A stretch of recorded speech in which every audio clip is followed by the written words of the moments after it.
Hey, Good News Church. I hope you guys are okay on this sunny Wednesday. I just want to bring the next of our little lessons and encouragements on this National Mental Health Awareness Week.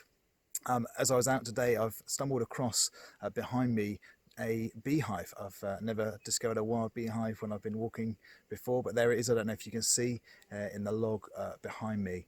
There's some bees coming and going, and lots of activity in there, which actually leads me really well into this next.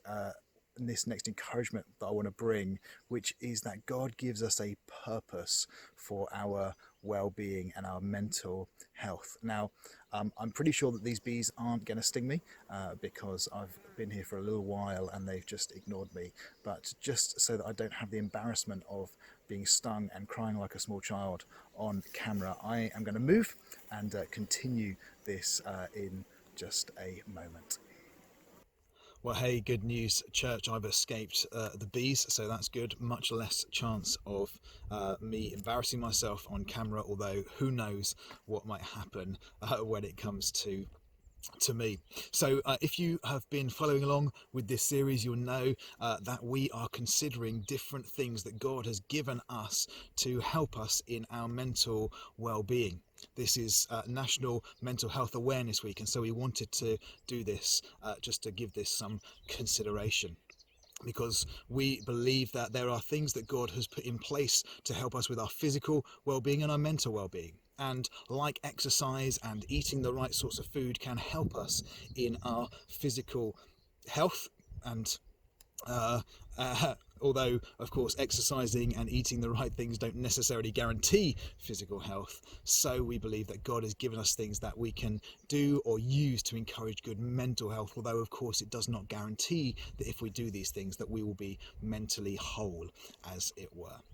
And so what we've looked at up until now, we've seen that God gives himself. Yesterday we looked at the fact that God gives us the beauty of creation to help us, and as you can see, I'm enjoying that beauty right now. This morning, or this afternoon I should say, as it is now though, I want to encourage you and to remind you that God gives us a purpose. You know, again, scientifically, there is good evidence to show that having a purpose, having a reason for being is actually really important for how we feel, for how we are doing emotionally. And we can see in Genesis chapters 1 and 2 in the creation of the world that God gives us a purpose. And so we're going to look at that together for a few minutes now. Firstly, we see in Genesis chapter 1 and in verse 27, it says this: God created mankind in his own image. In the image of God, he created them. Male and female, he created them. And friends, I just want to remind you that part of what it is to be made in the image of God is that God made us as his representatives. That's not all it is, but that's part of what it is, that he made us as his representatives in his creation. He wanted us to represent God, to be like ambassadors for him amongst creation and to reflect him to the world around us. That's part of why we were made, for that very purpose. And then if we carry on down, actually after God has created the Garden of Eden, in chapter 2 and verse 15, we read this: the Lord God took the man and put him in the Garden of Eden to work it and take care of it.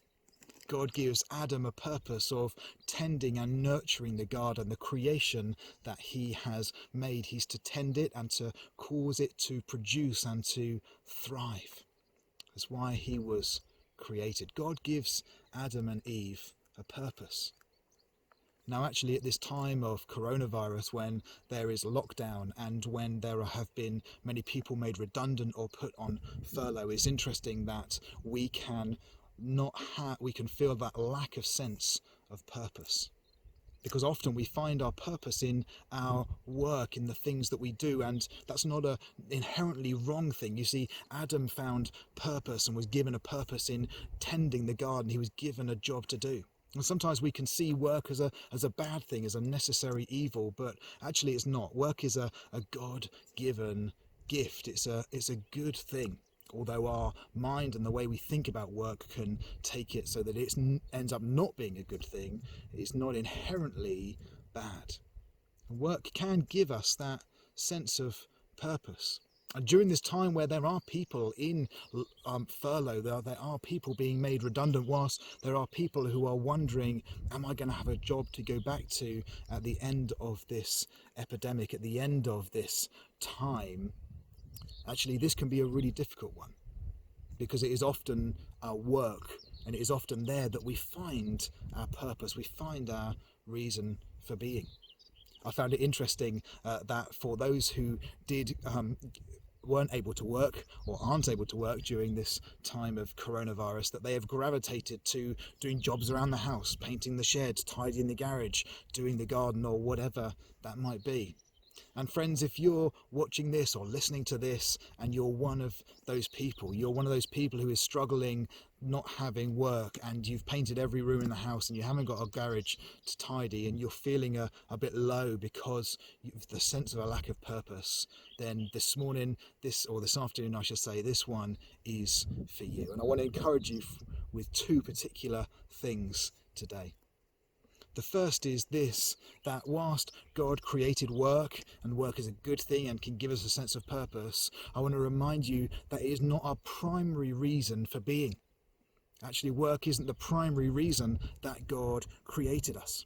We read in Isaiah 43 and in Revelation 4 that God created us for worship. God created us primarily to worship Him. That's our primary purpose. And how can we worship God? Well, one of the ways in which we can express that worship of God is considering this passage in Genesis chapter 1 that tells us of God's thinking when He made us, and how God made us, that He made us in His image. He made us to be His image bearers. He made us to reflect Him to creation. And one of the ways that we can worship God is reflecting Him to creation. So I want to encourage you with that. Maybe you don't have paid employment at this time. Maybe you don't have the normal work that you like to give yourself to at this time. But friends, our primary purpose is to worship and to reflect God to the creation around us. And so let me encourage you. During this time, how can you do that? Well, you can do that by spending more time with God so that you become more like Him. You know, the longer we spend with someone, the more like them we become. Spend more time with God and become more like Him. That will be a great use of time. And how can you reflect God to the creation and to those around you? Set that as your goal. Hey, here's my purpose, is to be as like Christ as I can in this situation, whatever that might look like. The second thing, actually, which I want to encourage you with, though, which leads on from that, and perhaps is some of the ways in which we can be Christ-like and reflect God to creation, is what we saw in chapter 2, where God gives Adam work. He gives him a job to do, to tend for the garden, to bring about growth and encourage creation to flourish. You know, that's not paid employment for Adam. He wasn't being paid for that work. He had a purpose before he had paid work. And that is true for you and me still. You know, God has created us for a purpose, to see creation flourish and thrive, to care for the world around us. And again, let me ask you that. How can you do that? You see, God gives us all different gifts and abilities so that we can care for the world around us, so we can care for one another and those in our communities and in our families. Maybe you can do that by picking up the phone and calling someone who you think might be lonely. Maybe you've got the gift of encouragement and you can send someone a little card of encouragement at this time when they might be feeling down or feeling low. Maybe you're very practical and you're good at making things, and so you can help make PPE equipment for those on the front lines. I've just to want to say I applaud you guys, because I know many of you are doing these things. Well done to those of you who have given up your time and your energy to care for people, to make PPE and various different things. Friends, we can still have purpose in this time.